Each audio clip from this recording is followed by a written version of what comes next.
Are you looking to hire a contractor to do a project in your home? If so, listen to what Chris has to say.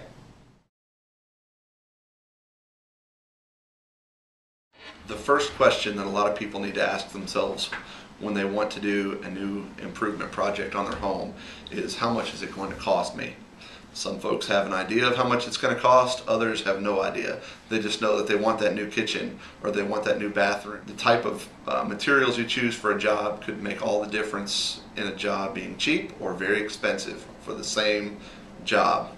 So there's really no good answer for that. What you need to do is educate yourself before you have work started on your project. You can do a lot of research on the internet. You can go to home improvement stores and look at products and look and get ideas to see what it is that you want, what kind of colors you want, what type of materials you want. Countertops can go from a couple of dollars a square foot to tens of dollars per square foot. So that can make a big difference in the same project. The other things you need to consider are, how long is the project going to take? And how involved are we going to get in this process? A lot of times people will come to me and they will say, I want a new bathroom. That can mean a lot of things. To you it might mean, I would like to paint my walls a different color. To someone else it may mean, I want entirely new floors, I want new sink, I would like a new lavatory. It can mean a lot of things. So you need to have an idea of what you want before you contact a contractor. There are two ways of doing labor that are common. One is by bid and the other is time and materials. Time and materials is a good way of doing things if you have a long-term trusted contractor who you know is not going to take advantage of the situation of you not being the one doing the work. And sometimes an unsupervised contractor could take advantage by making an hour-long job stretch into 2 or 3 hours. Most of the time I recommend that people use a bid system, that you want to bid specifically stating in writing what work is to be done down to the last detail, how much it's going to cost, and how long it's going to take to do the job. You don't want to leave anything open-ended in a contract with a contractor. Too many times you hear stories about contractors coming out and saying, I could get this done in a week, and 3 weeks later they're still halfway through the job. So there needs to be some accountability in writing, and if that's not done by this time, what is the consequence of that?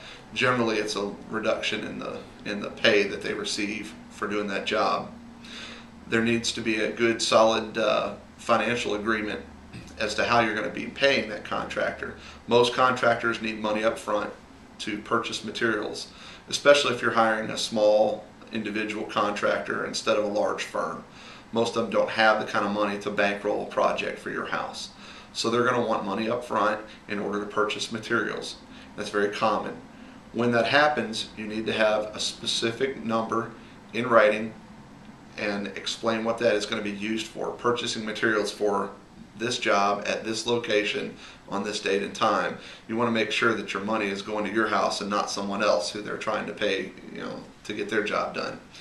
So you need to keep on top of those types of things in a contract, and you need to keep your end of the bargain up to keep your contractor happy. When he gets done with his work, expect to pay him very quickly according to your contract.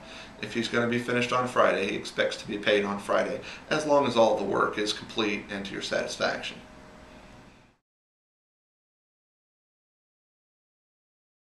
Something that a lot of homeowners tend to overlook when they're hiring a contractor is checking their credentials.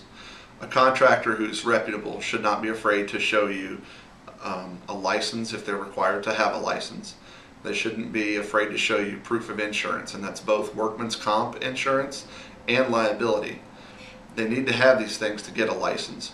Not all contractors are required to be licensed. Most handymen do not require a license. That varies municipality to municipality. So depending on where you live, that may or may not be the case. However, you want to make sure that whoever you hire to come into your home is fully insured.